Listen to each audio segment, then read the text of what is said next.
स्वागत करता हूं। हम है एग्जामपुर कलम से क्रांति। साथियों, आज ये दैनिक जागरण अखबार जो होता है उसमें खबर छपी है।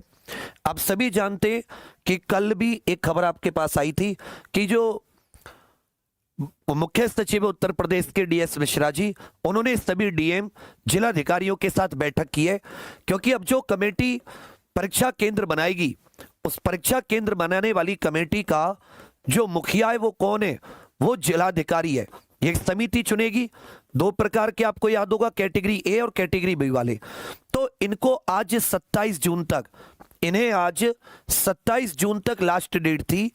ये 27 जून रात तक इनको सभी के सभी जितने भी उत्तर प्रदेश के जिलाधिकारी है 75 जिलों के, उन्हें ये साथी परीक्षा केंद्रों की सूची भेजनी है भर्ती बोर्ड को।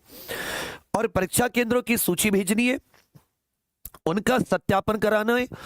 जो अपना लोकल इंटेलिजेंस यूनिट वगैरह होती है उससे पूरी छानबीन कि कहीं कोई ऐसा व्यक्ति तो इस स्कूल कॉलेज से नहीं जुड़ा जो पेपर लीक इत्यादि कराने में दिक्कत करता हो।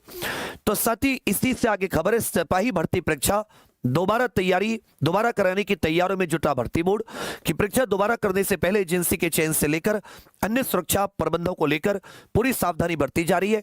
पेपर लीक को लेकर सख्त कानून बनाया गया है, जिसके लागू होने के बाद सिपाही भर्ती की पहली परीक्षा होगी। सुचितापूर्ण परीक्षा संपन्न कराने की बड़ी चुनौती है। परीक्षा केंद्रों के चयन की प्रक्रिया अंतिम चरण में।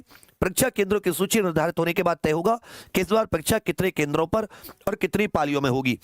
आरक्षित नागरिक पुलिस के 60,244 पदों पर भर्ती के लिए यहां पर ये फिर से गड़बड़ कर रहे हैं। 17 और 18 फरवरी को दो पालियों में, जिसमें 48 लाख से अधिक अभ्यर्थियों ने परीक्षा दी थी, जिन्हें दोबारा मौका मिलेगा। पेपर लीक का मामला सामने आने पर मुख्यमंत्री जी ने 24 फरवरी को परीक्षा निरस्त कर दी थी और 6 माह के भीतर दोबारा परीक्षा कराए जाने का निर्देश दिया था। माना जा रहा है कि जुलाई के अंतिम सप्ताह तक दोबारा परीक्षा कराने की तैयारियां पूरी कर ली जाएंगी और परीक्षा की तिथियों का निर्धारण भी हो जाएगा। यह पॉइंट याद रखेगा, परीक्षा की तिथियों का निर्धारण।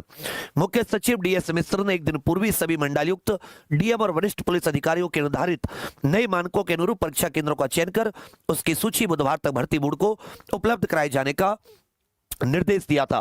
तो बुधवार आज है 27 जून। आज ये साथी अपनी मान लेते हैं परीक्षा केंद्र जैसे निर्धारित हो जाएंगे। देखो, डेट्स तो तभी भर्ती बोर्ड बताएगा ना कि 48 लाख बच्चे फॉर्म भरेंगे। कितने लाख? 48 लाख। अभी बहुत ज्यादा संख्या में भर्ती बोर्ड के परीक्षा केंद्र थे, तब 4 पालियों में पेपर था। कितनी पालियों में? 4 पालियों में। अब मान लेते हो परीक्षा केंद्र कम हो गए। क्यों हो जाएंगे परीक्षा केंद्र कम? क्योंकि जो इन्होंने नए गाइडलाइंस बनाई है परीक्षा केंद्र की, उसके हिसाब से उतने परीक्षा केंद्र नहीं है। तो जब परीक्षा केंद्र कम हो जाएंगे तो हो सकता है पेपर 4 पालियों से अधिक हो, तो इनको फिर उसी के हिसाब से डेट। तो जैसे ये प्रक्रिया पूरी कर ली जाती है कि भाई परीक्षा केंद्र कितने हैं, वहां पर कितने लोग बैठ सकते हैं, उनकी क्षमता कितनी है, सुविधाएं कितनी है, ये सब हो सकता है। कुछ परीक्षा केंद्रों को भर्ती बोर्ड रिजेक्ट कर दे, कुछ कोई कर पाएगा, क्योंकि जो इन्होंने नई गाइडलाइंस बनाई है उसके हिसाब से, जैसे बस अड्डे, रेलवे स्टेशन से 10 किलोमीटर की दूरी, ये सब जो है, इससे परीक्षा केंद्रों की संख्या ऑलरेडी कम हो गई है। तो हो सकता है पेपर 4 पालियों से भी अधिक में, क्योंकि एक पाली में 12 लाख, मान लो उतनी संख्या में परीक्षा केंद्र नहीं हुए, 8 लाख की हुई, तो फिर 6 पाली हो जाएगी। 8 6 48, 6 का हुआ कि 6 लाख बच्चे एक पाली में पेपर दे सकते हैं जितने परीक्षा केंद्र बने, तो उसमें फिर 8 पाली हो सकती है, 4 दिन चले, तो उसके हिसाब से भर्ती बोर्ड फिर तारीखों का ऐलान करेगा। पहली बात तो ये क्लियर हो गई। तो मेरे विचार में अगले जो परीक्षा केंद्रों की जो चयन की प्रक्रिया है अंतिम चरण में है। साथ साथ एजेंसी के चयन व अन्य प्रबंधों को लेकर भी पूरी सावधानी बरती जा रही है। आज साथ ही एक बहुत बड़ी खबर आई है, आप लोग चौंक जाओगे पढ़ के।